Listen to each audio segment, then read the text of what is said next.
Rohit fantastic একটা film. আর সবচেয়ে বড় কথা মেজবাহুর রহমান সুমনের আমি যখন হাওয়া দেখছি তখন থেকে I have become a huge fan of his work. এবং হাওয়া যেভাবে মানে শুট করা হইছে, আমি ওই যে রোহিত দেখার আগে আমি হাওয়া আরেকবার রিওয়াচ দিছি, মানে just to get into the Mezbahur Rahman Sumon mode, ওই মোডে আসার জন্য আমি এটা আবার রিওয়াচ দিছিলাম। তো মানে এটা যেভাবে করা হয়েছে এরকম লেভেলের ফিল্ম মেকিং কমই বাংলাদেশের অ্যাসপেক্টে পাওয়া গেছে। এর আগে যেই মুভিটা দেখে আমি আই ওয়াজ রিয়েলি ইমপ্রেসড সেটা ছিল মনপুরা। মনপুরা মানে একদম স্টোল মাই হার্ট। এটা এখনো পর্যন্ত আমি রিওয়াচ দেই, ফ্যান্টাস্টিক একটা ফিল্ম। তো হাওয়ার পরে রোহিত আই উড সে যে একদম সাকসেসফুল একটা সাকসেসর, একদম খুব ভালোভাবেই এটাকে মানে ওনার যে কন্টিনিউটি ওটা, এবং আমি বলবো যে হাওয়াতে উনি যা করছেন রোহিদে হি আউটডিড হিমসেলফ। এরকম খুব কমই দেখা যায় যে একটা ফিল্ম ভালো হয়েছে তারপরেরটা এটা কনসিস্টেন্ট মানে কনসিস্টেন্সি ধরে রাখছে, এটা বরং কমই দেখা যায়। কিন্তু সেখানে দেখলাম যে না, উনি আরও জায়গায় ইমপ্রুভ করছেন। এবং এখানে যে সেটিং আর সবচেয়ে বড় কথা অ্যাটমসফিয়ারিক হরর, আমি বলবো যে রোহিদের সার্টেন অ্যাসপেক্টস আছে যেগুলো অ্যাটমসফিয়ারিক হররের আন্ডারে পড়ে। যেহেতু আমি হরর আর থ্রিলার বেশি পড়ি, তো আমার এইগুলি আমি এগুলি নিয়ে নাড়াচাড়া করতে আমার পছন্দ। তো ডেফিনেটলি আমার চোখে যেটা ধরা পড়ছে সেটা হচ্ছে যে এখানে অ্যাটমসফিয়ারিক হরর এবং অ্যাটমসফিয়ারিক যে অস্বস্তি ক্রিয়েট করার যে ব্যাপারটা আছে, এই জিনিসটা মেজবাহুর রহমান সুমন সাকসেসফুলি করছেন।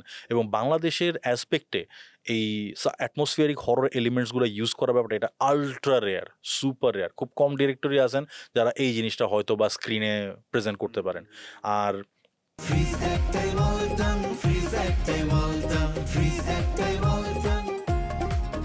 নাজিফা টুসির ব্যাপারে নতুন করে বলার কিছু নেই, সবাই বলতেছে definitely she deserves all the praises that she is getting. আমি অ্যাকচুয়ালি প্রথম টুসির আমার একদম ভালো তো মনে করতো যে ওভার অ্যাক্টিং করতেছে বা একটু মানে she is a try hard, একটু বেশি ট্রাই করছে। ইভেন হাওয়াতেও কিছু জায়গায় প্রেজ করছিল সবাই, বাট কিছু জায়গায় আমার কাছে টুকটাক একটু মনে হয়েছে যে আর একটু ইম্প্রুভ করা যায় হ্যান তেন। বাট রইদে শি শাট মাই মাউথ ভাই, আমার মতো লোকজন লোকের মুখ বন্ধ করাইছে, মানে একদম টপ নচ, একদম মানে অন্য লেভেলের পারফরমেন্স। এইটা আমার মানে আই উড সে যে বাংলাদেশ অ্যাক্ট্রেসদের জন্য এটা বেঞ্চ মার্ক সেট করে দিয়েছে অলরেডি। তো টুসিরি না বলি, but the guy who actually surprise me এবং ট্রেলার দেখে আমার মনে হয়েছিল যে এই লোকটা মনে হয় ফাটায় দিবে, সেই লোকটা হচ্ছেন ইমরান, মানে টুসির যে কাউন্টার পার্ট। মানে আই উড সে যে সবাই টুসিরে যদিও বলতেছে যে মেইন ক্যারেক্টার মনে হচ্ছে Tushi, but actually Tushi is not the main character. এখানে মেইন ক্যারেক্টার অ্যাকচুয়ালি ইমরান, এই সাধু এই হচ্ছে মেইন ক্যারেক্টার, পুরো স্টোরির অ্যাঙ্কর অ্যাকচুয়ালি সেই। এবং এই লোকটা একদম মানে খুব ধীর স্থিরভাবে খুব সাটল যে পারফরমেন্সটা দিছে, অ্যাবসোলুটলি অ্যামেজিং, অ্যামেজিং।